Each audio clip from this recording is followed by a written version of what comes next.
Կան նաև ուրիշ բիլինաներ, որտեղ Սվյատագորը ինքը չի գնում ռուսական հարթավայրեր, այլ կանչում է Իլյա Մուրոմեցին, կայցեմ գարամ սվիտի մառասկին և ցանկանում է ծանոթացնել իր հոր հետ։ Եվ հորը ասում է, որ ահա այսպես Ռուսաստանում գտել եմ մի այդ ցուցազում և ցանկանում եմ ծանոթացնել։ Եվ հայրը ասում է, բեր տեսնենք ով է։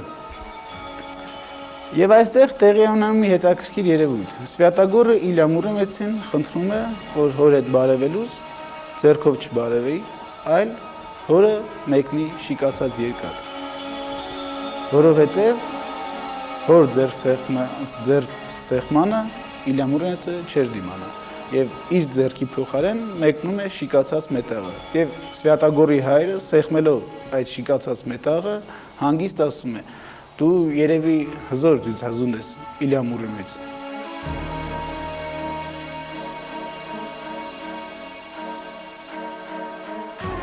Բերված օրինակը ցույց է տալիս, որ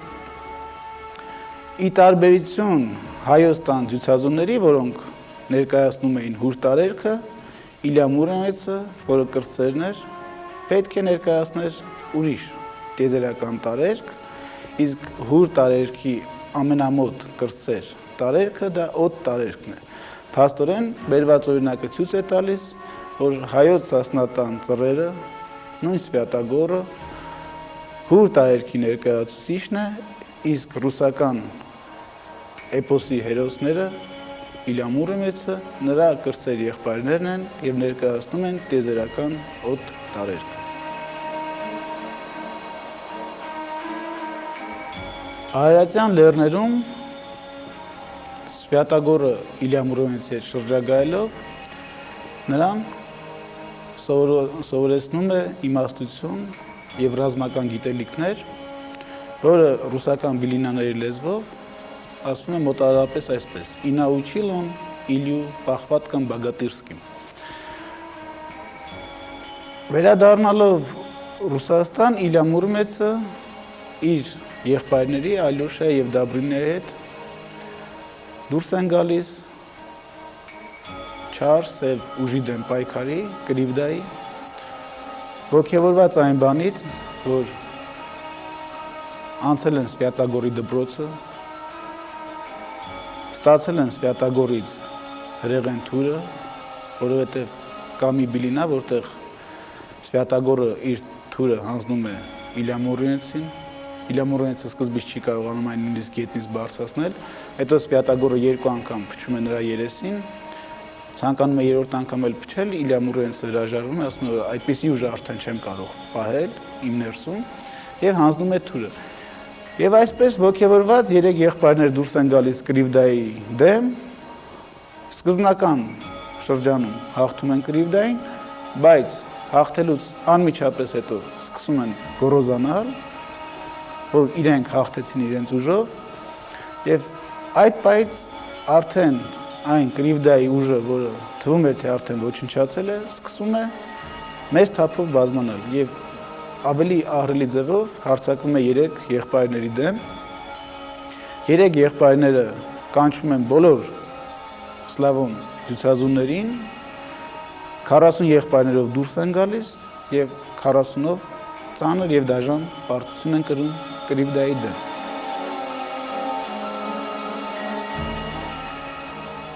Սակայն հասկանալով և մեր լեզվով ասած, մեղագալով Աստծո առաջ, որ իրենք ուղղակի գոռոզացել են, նրանք հիշում են, թե ստեղծված ծանր վիճակում ինչպես կարող են փրկել Սուրբ Ռուսաստանը։ Եվ երեք եղբայրներով վերադառնում են Սվյատագորի մոտ և խնդրում են նրանից օգնություն։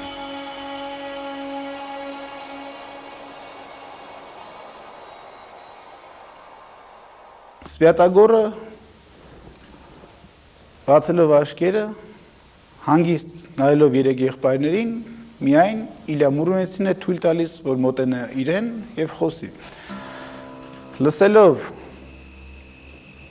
թե ինչ դժբախտություն է հասել ռուս եղբորը, Սվյատագորը առաջի հայացքից տարօրինակ որոշում է կայացնում, բայց հետագայում մենք տեսնում ենք, որ դա արդարացված է։ Նա ուղղակի տեսնելով ռուս ցուցազունների վիճակը հասկանում է, որ եթե նույնիսկ այս պահին էլ օգնություն ցուցաբերի, միևնույն է, դեռ այս եղբայրները շատ թույլ են հաղթանակի համար եւ շատ տարօրինակ քայլ է անում։ Նա ուղղակի եղբայրներին ընդունում է իր մոտ եւ որոշ ժամանակ պահում է։ Հետագայում արդեն այս ցուցազունները քարանձավներից խնդրում են Աստծուն, Աստված Սվյատագորին, արդեն երբ որ ժամանակը գալիս է, երբ որ սլավոն ցուցազունները հզորանում են, բացում է քարանձավները եւ նրանք հզորացած վերադառնում են իրենց հայրենիքը եւ ազատագրում են Կրիվդայի ճիրաններից։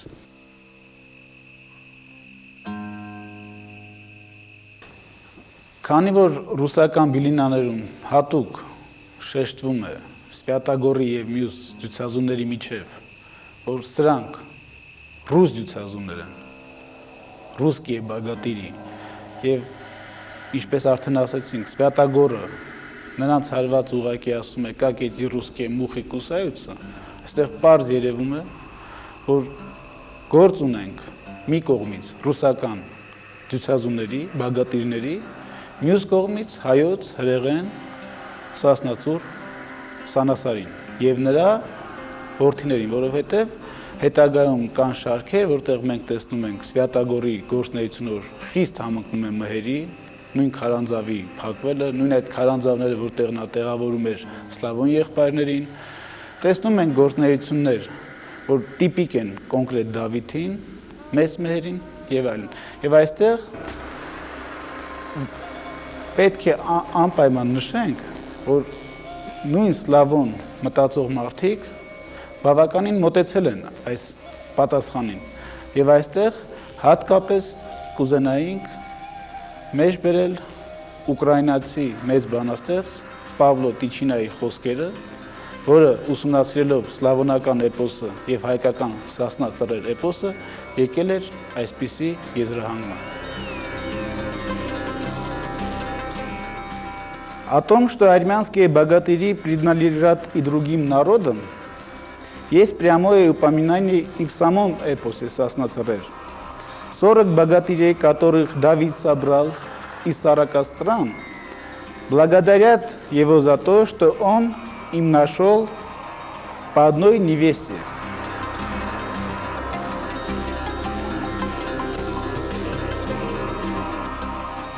Спасибо тебе, Давид, что осуществил нашу мечту.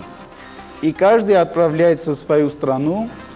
со своей невестой, чтобы там продолжать род богатырей. И каждый из них уносит в душе образ Давида как защитника молодых народов. Եթե ասվածին ավելացնենք նաև այն, որ ռուսերեն բագատիր բառը ունի հայկական ծագում, եթե ասենք նույնիսկ բոգ առաջի արմատը դա Աստված, նա պատիրը այդպես չի թարգմանում ոչ մի ձև, եւ հիշենք, որ հեթանոսական ժամանակում հեթանոսական տաճարների կենտրոնում հենց բագինն էր, եւ բագ հայերենով հենց նշանակում էր Աստված, եւ այն քաղաքը, որտեղ Աստծո տաճարներն էին, Աստծո արձանները, կոչվում էր Բագարան։ Այսինքն բագատիր ռուսերեն բառը հայերեն պարզ թարգմանում է Աստվածատուր, եւ իրենց գործնեությամբ, իրենց որակներով այդ մարդիկ հենց նշվել են Աստվածատուր մարդիկ, բագատիրներ։